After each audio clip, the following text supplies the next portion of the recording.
Hello, Future Tribe. Welcome to another episode. On this one, we have Lianne from Base Soaps. Tell me a bit about what you guys do, Lianne. Yeah, sure. Thank you very much for having me on the podcast.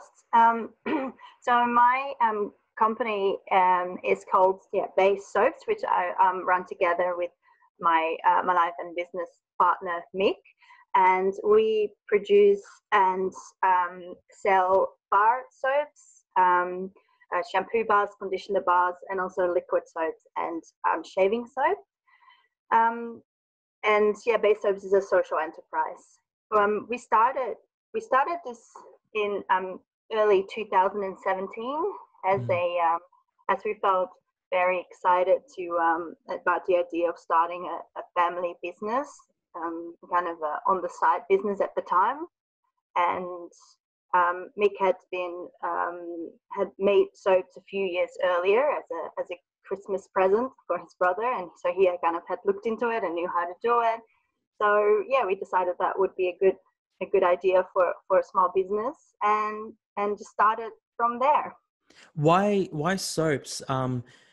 I when I think about soaps, I think of, it's in sort of the fast moving consumer goods sort of section of the market. And from what I understand about soaps, just like a lot of commodity products, you really need to be selling at mass to make any sort of actual money and have a business around it.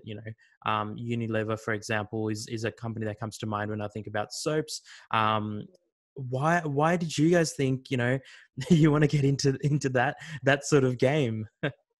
Well, at the time, we really were in the big business mind space at all. We just wanted something that would enable us to start a business that would also enable us to start quite on a small scale, because we had a little baby and we had a mortgage, so we didn't want to be we were a bit risk averse, I guess. And because so Mick's a chemist by trade, so he which for soap making you don't have to be, but it does come in handy, a bit better how things react the way they do and things like that. So we felt like that was for us a good way to start. And you're right, I think it does.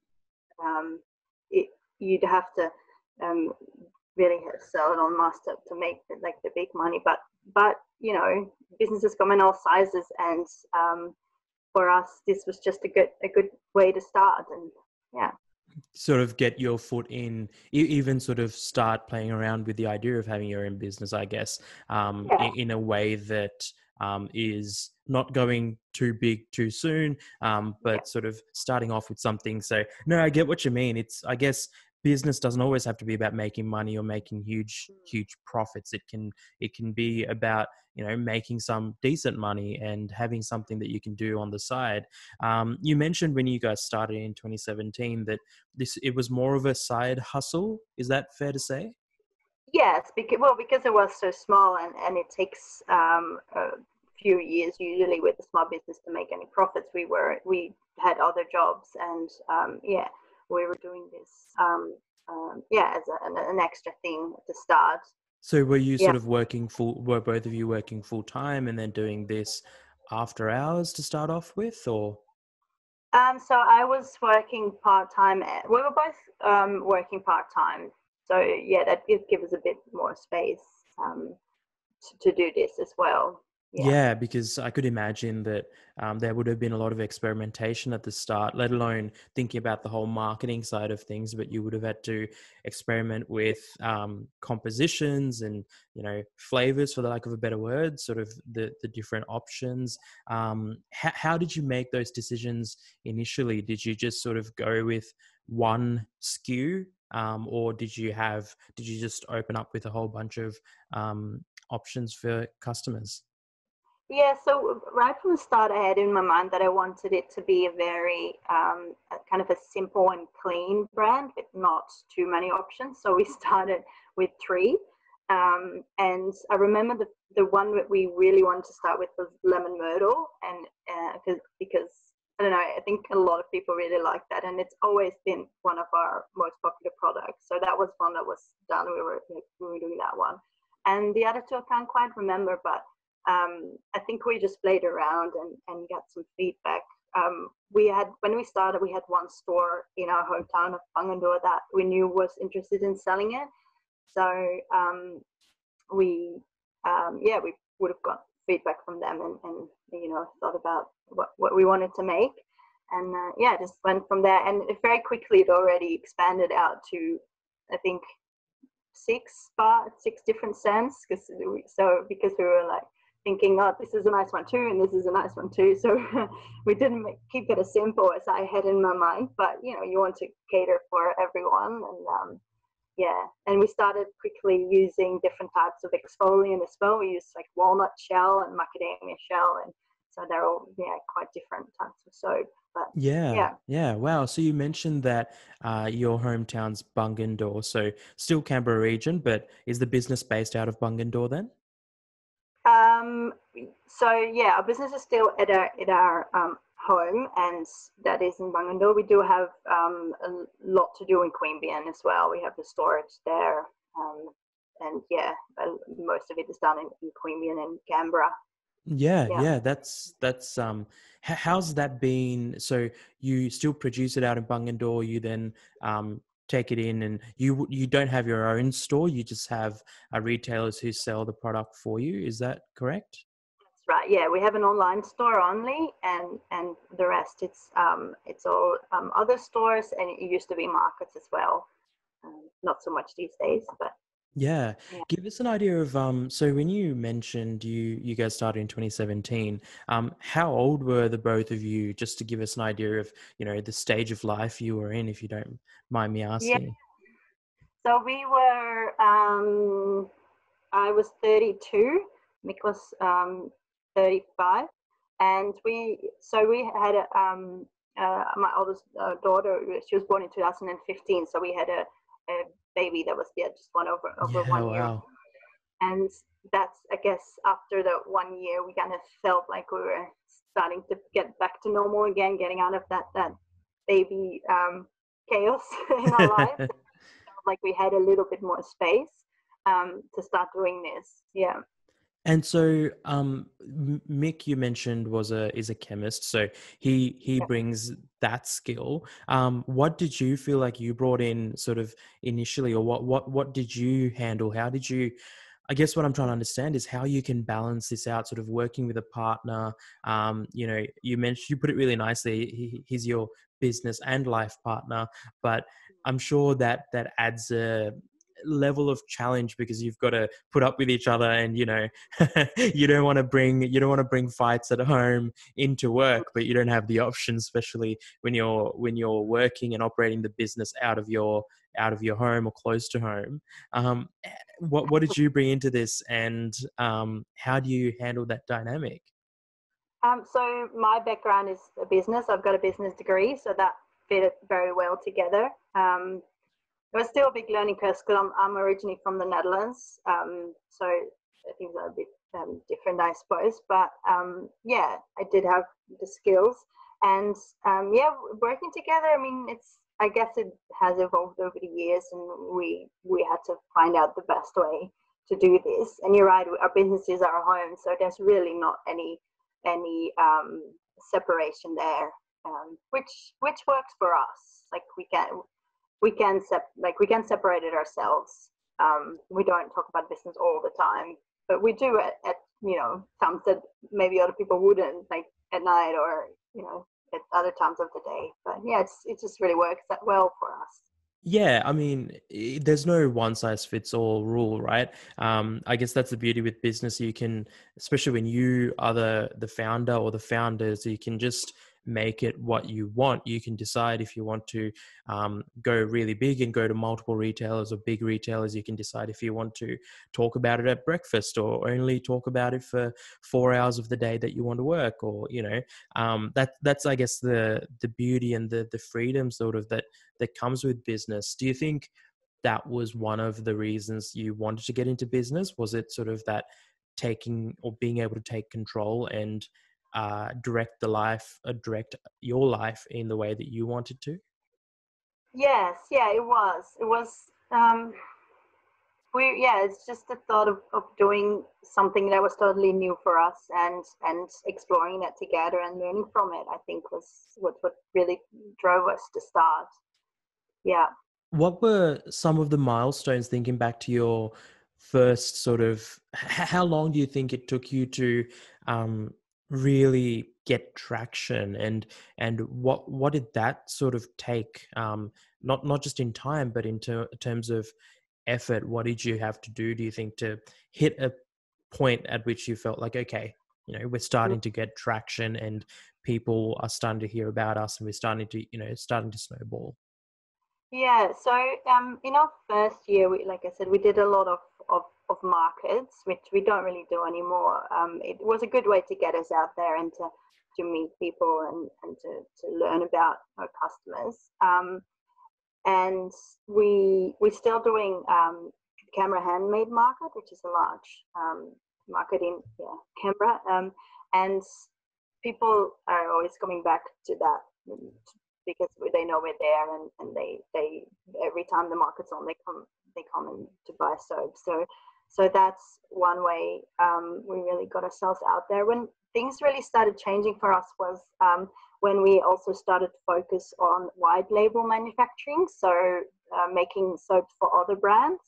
And this is something we're actually focusing on a lot more these days.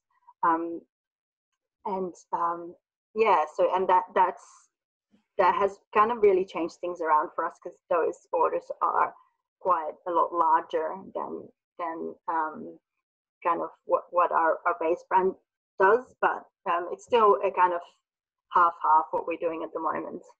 Yeah. Is it just the two of you still in the business, or have you got other people involved?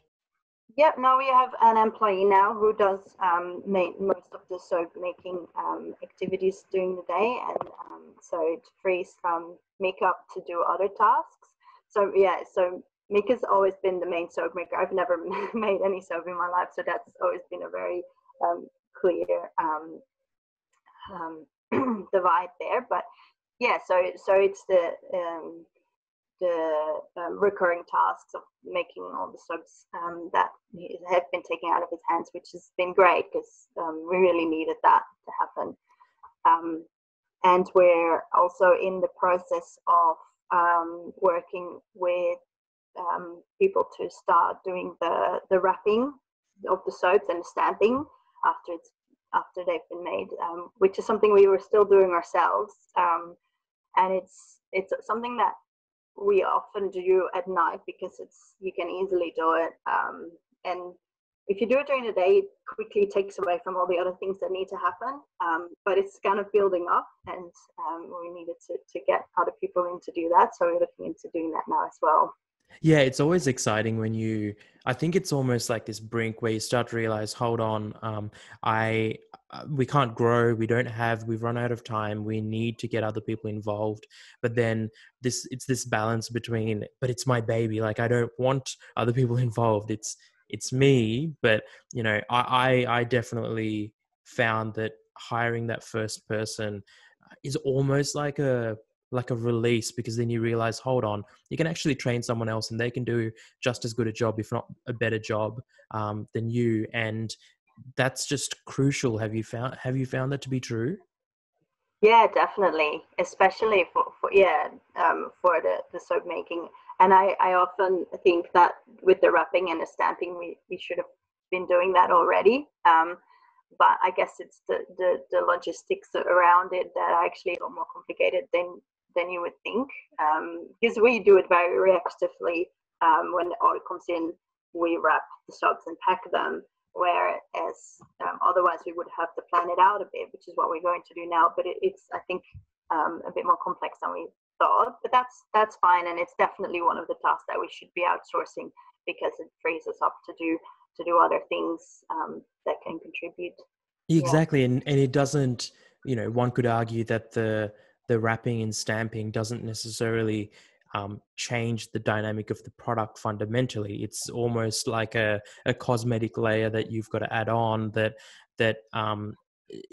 whether you do it or someone else does it, it's essentially the same thing. There's no X factor that goes into it that correct me if I'm wrong.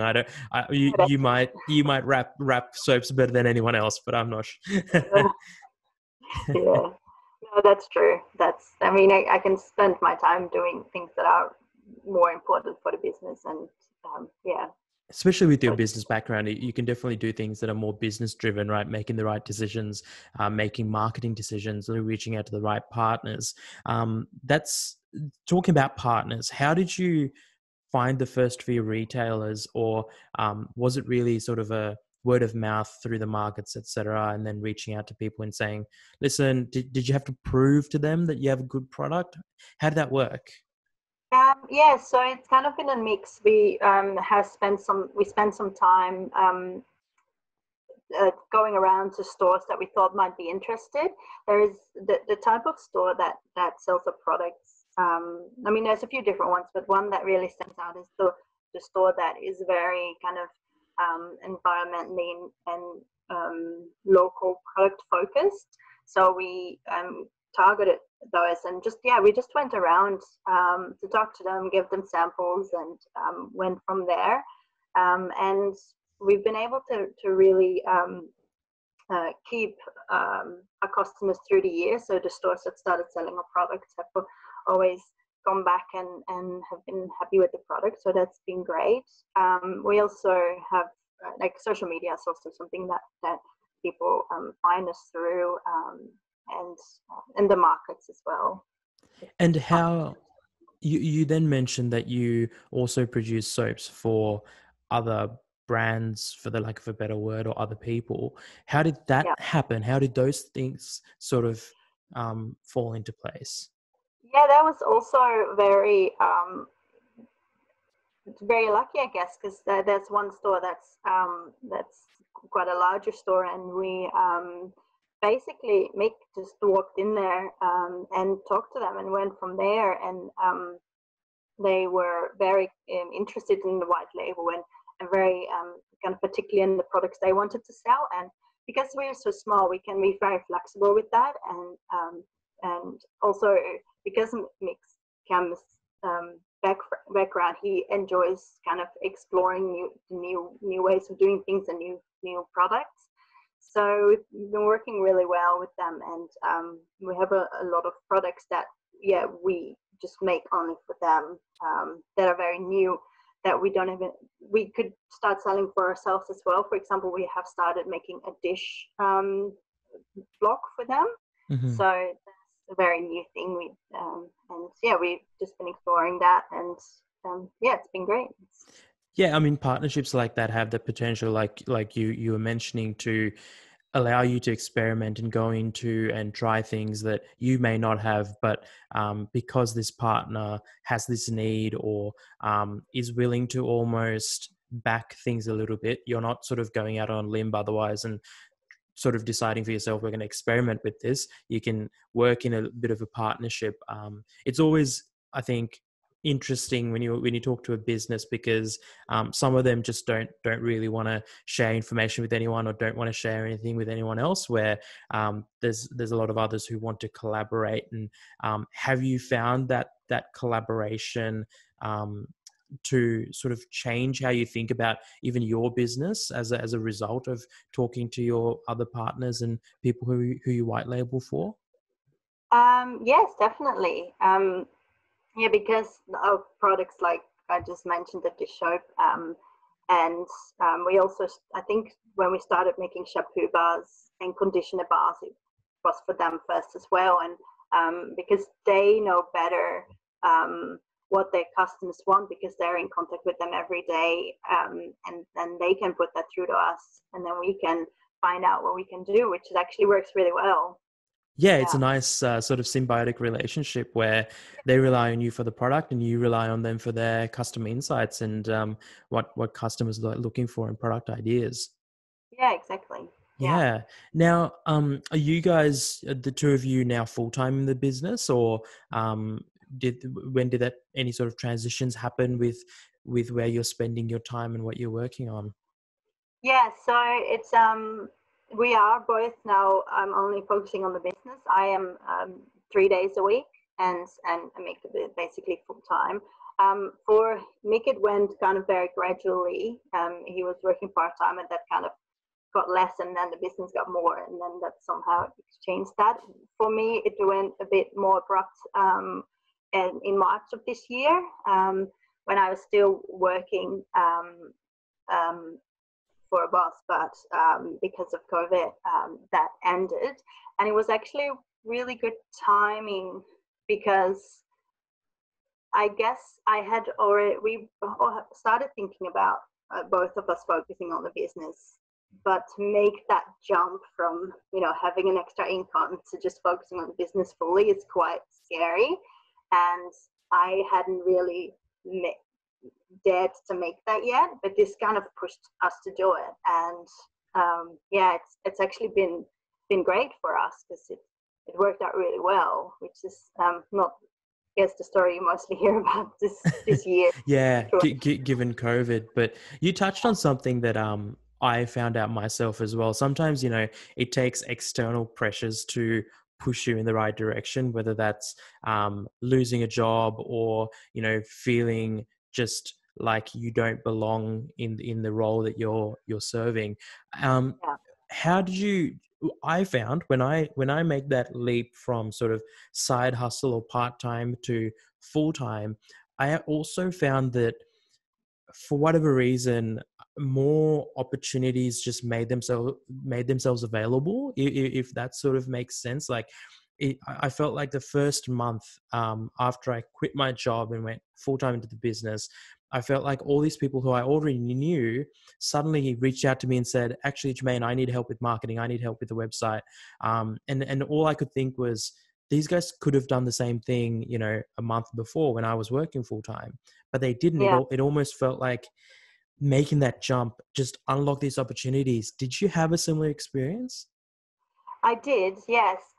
Mostly also because we are at the point where it was going really well, and we knew that we could do a lot to grow and to change, but we just had to put the work in. And with me having another job, Mick running around, keeping up with the day-to-day business, that just wasn't happening. And then when I did start working fully for the business, we did have that space, and we could think about, what we want in the future to happen. Like, we could just make better plans and know better what was going on and all of that kind of thing. So that really did make a big difference. I mentioned before that we're a social enterprise, and so I might just go back to tell you the story about that real quick. So when we started the business, we kind of knew we wanted to give it an extra dimension, and I was very excited about the for-profit or purpose model, where a regular business redirects their profits to a social cause. And we had decided to do this, and we basically were a social enterprise, but we didn't know that we were until we heard about the Millhouse Ventures, which you know about because you had Cindy Mitchell in your podcast last year. Yes. And so we learned about them from someone, and that's when we decided that what we were doing was being a social enterprise. And so we did a program with them. So the Millhouse Ventures is an organization supporting business growth and impact in social enterprises. So, and basically we had mentors with them throughout the years. And I just wanted to tell you about that, going back to this, because when I started working fully for Base Soaps, we kind of increased our contact with them again and had mentoring through them, and found other mentors through them, which also really accelerated what we were doing this year. Yeah.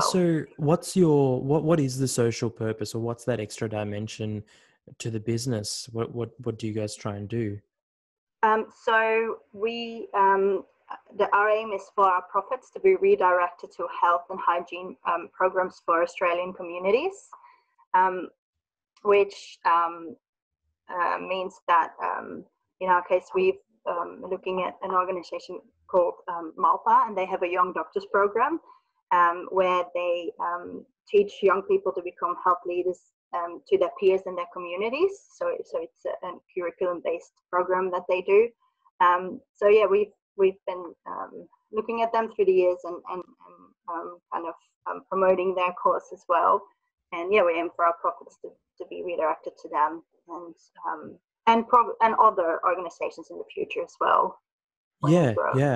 Like social enterprises are definitely on the up, aren't they? And especially, I feel like, social enterprises that are trying to do things more correctly, trying to do things that are good for the environment rather than trying to, just take things out of the earth as much as they can, are definitely on the uptick. And you guys definitely fit that bill.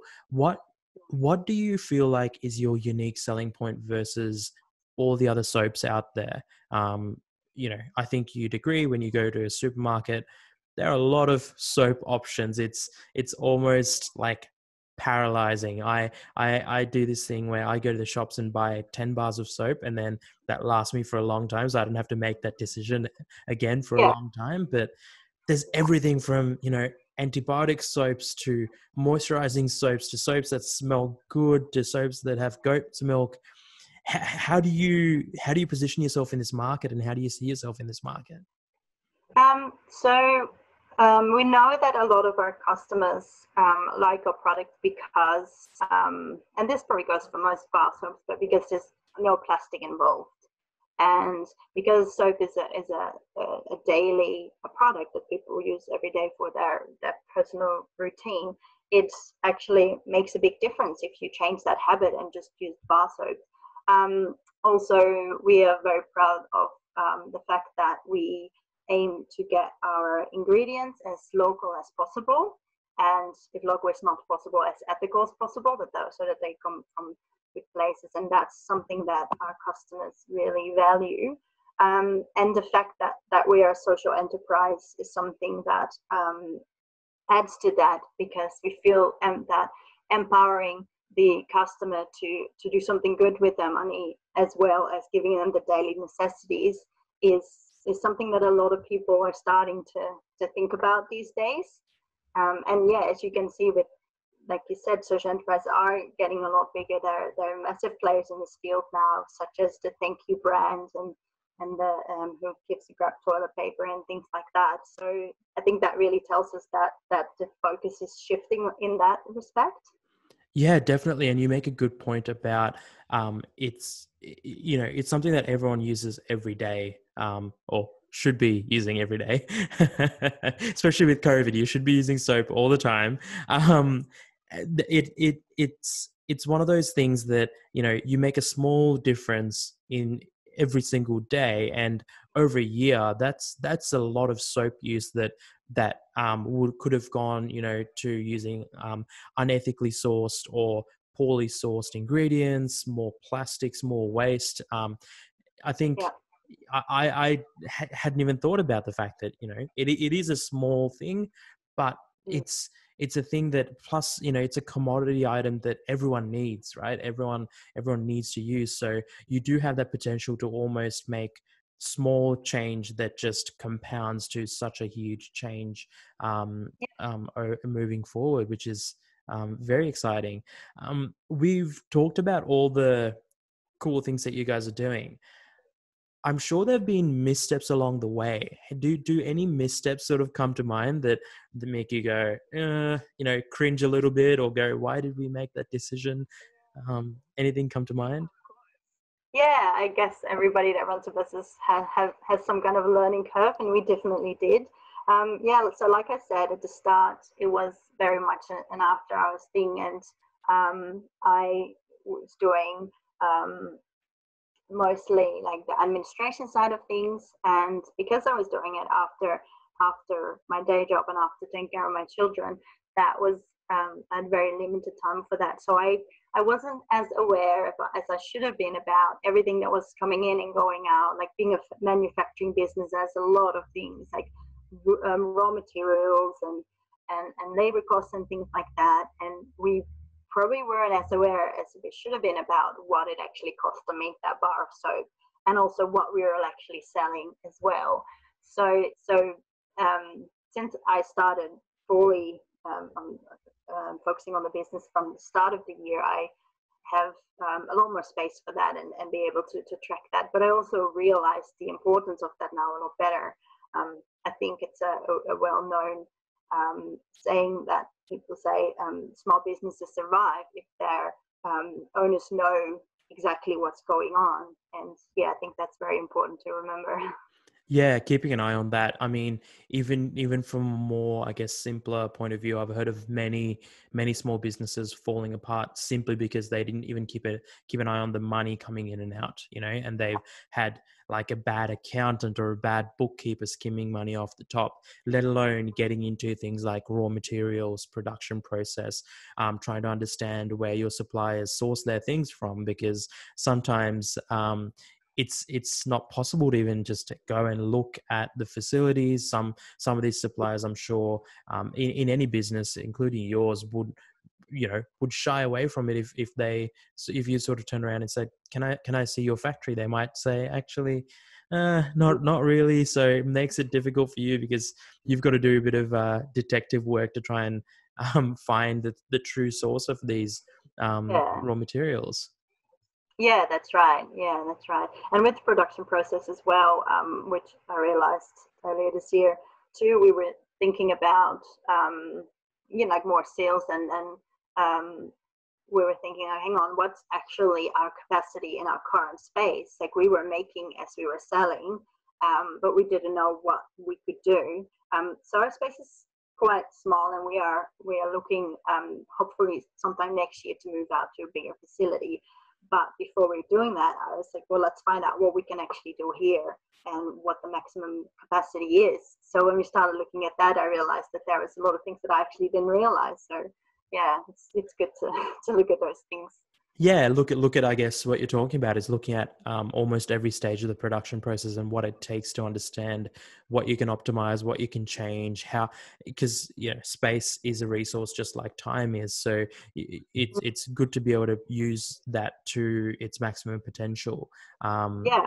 And sort of having the time to do that, because when you were working on it part-time, I'm sure it was a case of we just got to get these orders packed and out there. Looking into everything else is just it's just time that you couldn't spare. Yeah. What's the production process like, and how long does it take to make a bar of soap? I don't even know where to start, so it's more of a inquisitive question from me, but tell me a little bit about that. So the bar soaps, they're matter of mixing the ingredients. There's no heating or anything involved. So it's a very quick process to make them. They just mix into a liquid. Liquid gets poured into the mold, and after a day, it's firm enough to take it out of the mold, and then we cut it up, and then it has to cure for at least for a month to be a bar soap that we can actually sell, because before that month it's still very very soft and so yeah, it has to dry for a while. Mm-hmm. Yeah, right. Yeah. So that would have, especially when you're starting off, added a level of complexity when you have to almost be ready a month before demand, don't you? Yeah, that's right. Yeah, just so we can't deliver a new bar soap next week. It takes a bit longer than that. How Yeah. did you account for that? I guess trial and error. We always, because we have a standard range and we that enables us to make beforehand, and then mostly we always have enough that we can sell to our wholesalers. With white label, it's a little bit different because that's just part of the process, and our white label customers understand that that's the way it is.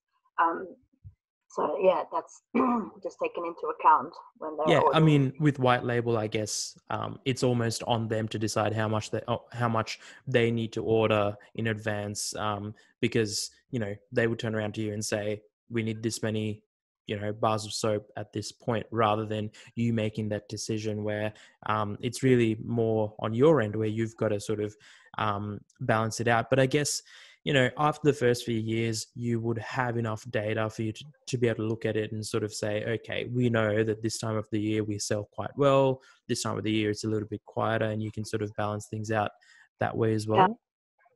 Yeah, definitely. Yeah, we know that a bit better now. But now it's leading up to Christmas. We know there's going to be a few busy months, so we're busy manufacturing all the bars for that. The liquids are a bit easier because we can do that a bit more reactive. This doesn't need to cure or anything. And we can make big big containers of liquid and then change them into the different scents that are needed. So that's a bit easier. But yeah, definitely can plan it a lot better now. Yeah, it's I've always wanted to be in or be a business that produces things, but I've never been always been sort of service based, I guess. But it's an interesting sort of challenge that you guys have, because you can sell almost while you're asleep and sort of make money while you're asleep, but you've got to really put in that work in advance. I mean, for you guys it's at least a month in advance, because if it's any less, you'll have soaps that I guess are more like blue tack or like gooey than actual hard soaps. No, that's right. Yeah, exactly. Before we talk about what you hope to do moving forward, tell me a little bit about your fulfillment sort of process in terms of how you guys handle orders that come to you directly through your website.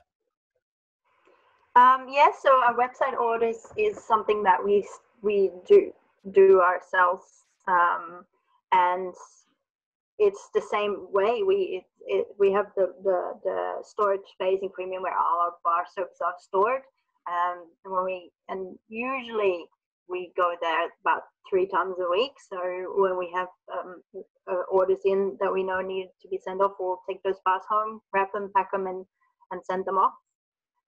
So it's very it's very reactionary, and it works well at the moment. If it would increase, it would be a bigger workload, but it's a good way at the moment. Sorry, you were going to say?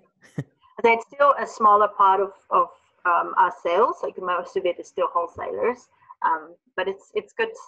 It's a good way for us to directly engage with our customers online. Definitely, and it's a good way for you guys to keep your finger on the pulse as well, at the very least, to sort of know what customers like, what customers don't like, and what's happening in the soaps market, because otherwise you'll just be directed by your wholesalers, which takes a little bit of that control out of your hands to an extent, doesn't it?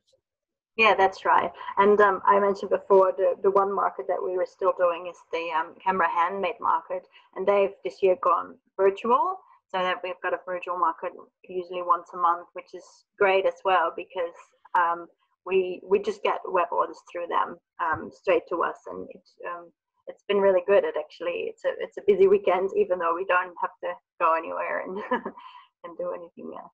Yeah, but it's all home based, and you guys still continue to be able to produce things and deliver things to customers, which is exciting. What do you guys hope to do moving forward? Do you have any? You've mentioned looking at a bigger facility. Are you planning to add new products? What's things looking like over the next 6-12 months or even longer? Yeah, so like you said, there in the next 12 months we hope to move out to a bigger facility. I also aim to put more of an emphasis on the social purpose that we have. It's always been there, but it's sometimes been a bit on the background. So I aim to push that out to the world more, and kind of talk about that a lot more. And hopefully we had that difficult, not difficult, but challenging period in our business where we want to move out to a facility and get more order customers, and kind of getting that balance right is, I think, going to be a good, interesting challenge for the next year. And also the wide label part of our business is something we are going to expand as well, hopefully. That's also our plan. Yeah, yeah. It's a bit of a chicken or the egg, isn't it, when you're looking to expand, because you want to expand your resources, whether it's space or staffing, to a point which is big enough that it matters. But then you need to work out, do you get the orders first to then get a location? But both of those processes can take 6 months and still get nowhere. So it's very chicken or the egg. Yeah, it's very difficult, and until we started thinking about it and ran into it, we were thinking like, how do other people do that? But I think it's just a balancing act, and we just have to tread carefully there and make sure we do it the right way. But yeah, I'm sure we'll get there. Yeah, no, you definitely will. I think that's something that we continue to sort of battle with, even at Future Theory, trying to work out. We want to go to an office that's twice as big, but do we hire the people and then squish them into our current office, and then say, okay, guys, like give us the next 12 months, we'll find a location so that you guys don't have Right. to sit on each other's laps. Yeah, exactly. Yeah, that's tricky. It is very tricky. It's a balancing act, but business is tricky. Business isn't supposed to be, easy. Yeah. Business takes a lot of work and thinking and talking. So, where can people find out more about Base Soaps and what you guys do? Yeah, on our website, www.basesoaps.com.au, and our social media as well. Fantastic. Are you ready for the top 12? I am, yes. Okay, let's get into it. Top 3 books or podcasts that you recommend? Yeah, so I wrote down one book that I will say straight away that I haven't finished it yet, but I've already found it very interesting. It's called The Infinite Game by Simon Sinek. And it's kind of about how business is an infinite game. It just always keeps going, but a lot of people think about it as a finite game. So it's a very different mindset. So I find it very interesting to read about. And the other 2 I wrote down were podcasts. So I really like kind of inspirational stories from people. And one I really enjoy is the Lady Startup Stories. That's a podcast from Mamma Mia. And the other one I really like is the Big Magic podcast by Elizabeth Gilbert. I think a lot of people know about Elizabeth Gilbert and her book, Big Magic, but I was particularly excited about the podcast that came with the book because it talks about people specifically and their creative journeys. I really enjoyed that. Yeah, awesome. There's some recommendations that we haven't had before, which is nice. Top 3 software or tools that you can't live without. Yeah, so the first one is Trello. I don't know if that needs any more explanation. I feel like a lot of people are using it these days, but yeah, it's basically my brain dumped on my screen, which I love, and I feel very free because of it, I guess. The other one is it's a manufacturing resource software, which is basically the reason that I now know what's going on in my business. I think there's a lot of different ones out there, and for us it was just the challenge to find the right one. Like there's small ones for really small businesses that are mostly kind of Etsy businesses, and then there's massive ones. So I felt it was kind of a task to find the right one because we're kind of in the middle of that. So the one I found was called MRP Easy, and yeah, we just put everything in there, all our recipes, all our raw materials, all our sales, and it's made all the difference. Yeah. Wow. Is there a third one? Yes, there is. The third one is, I had to laugh when I wrote it down, it's in a Xero extension called HubDocs, which they added at the start of the year, which for some reason, I found it very hard to keep track of all my receipts through the years. I don't know why. It should not be that difficult, but somehow I wasn't. It was just very hard. And then HubDocs has, you can just scan and, it matches it up and it just takes that task away, which is great. I love that. I actually have a fourth one as well. Yeah. Which, if that's all right. Of course. Which I use for my personal finance, called Pocketbook. which I love because it's a budgeting app and it keeps track of all your expenses. Yeah, it's I guess this software question really goes to show that it's very important to keep track of things and keep and account for everything, whether it's your raw materials, whether it's your business processes, or your receipts, Yeah, that's right. or even your personal finance. Love it. I guess all of these, yeah, they make it easier in my life. Top three mantras you try and live by.